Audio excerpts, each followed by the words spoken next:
ప్రపంచంలో ఒక భారతదేశంలోని లక్ష్మి ఆదిశక్తిగా దేవతగా చూస్తారు. కానీ అదే ఆడదొక ఆట వస్తువు.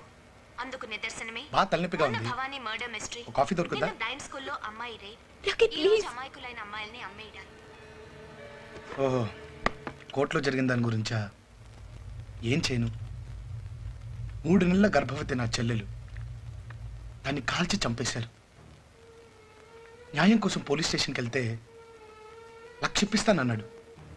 లేదా 2 లక్షలు ఇవ్వు, కేసు నీ వైపు తిప్పుతానన్నాడు.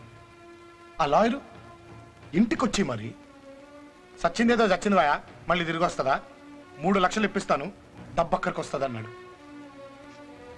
నా చెల్లెలు ఖరీదు 3 లక్షలు. ఆ డాక్టర్ ఏమన్నాడు? Acute mental depression. గాయత్రి పిచ్చిదంటే త్రిపుర.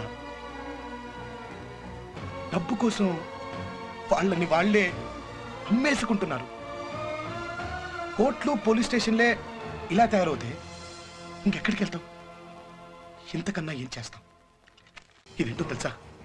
నువ్వు గ్యాదర్ చేసిన ఇన్ఫర్మేషన్ లిస్ట్ సొంత తండ్రి సొంత అన్నయ్య కలిసి పాపం 14 ఏళ్ళంట ఒకటికి తెలియకుండా ఒకడు మార్చి భయపెట్టి అనుభవించి కడుపు చేశారు ఓల్డ్ సిటీలో.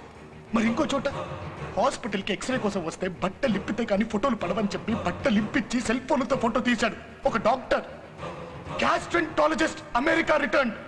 లేడీ పేషెంట్లతో ఆడుకుంటున్నాడు. మరి వాడికే పోయే కాలం. ఉన్న భార్యను చంపేసి ఇంకో పెళ్లి చేసుకుని దాన్ని కూడా టార్చర్ పెడుతున్నాడు ఒక IAS ఆఫీసర్.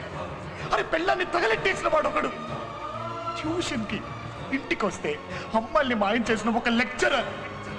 10th క్లాస్ అమ్మాయి త్రిపుర. లొంగకపోతే ఎగ్జామ్లో ఫెయిల్ చేస్తానన్న ఒక మాస్టర్.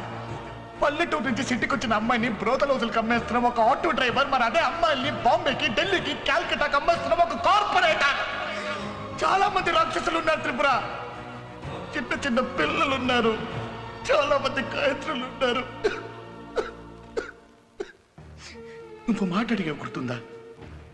నాకు గాయత్రికి నువ్వున్నావురా, కానీ వీళ్ళకెవరున్నారు అని. అప్పుడు నీ సక్క అర్థం కాలేదు త్రిపుర. వీళ్ళకెవరున్నారు లేనే ధైర్యంతో అడవి తున్నల్లా పిచ్చి పట్టిన కుక్కల్లా రెచ్చిపోతున్నాయి. కొడుకులకి ఎవడో కానీ ఎవడు చెప్తున్నాడు? నువ్వు టీవీలో చూపిస్తే ఫ్రీగా కూర్చుని చూసి ఎంజాయ్ చేస్తున్నారు జనం. It is just entertainment. అందుకే నేను సమాధానం చెప్తాను.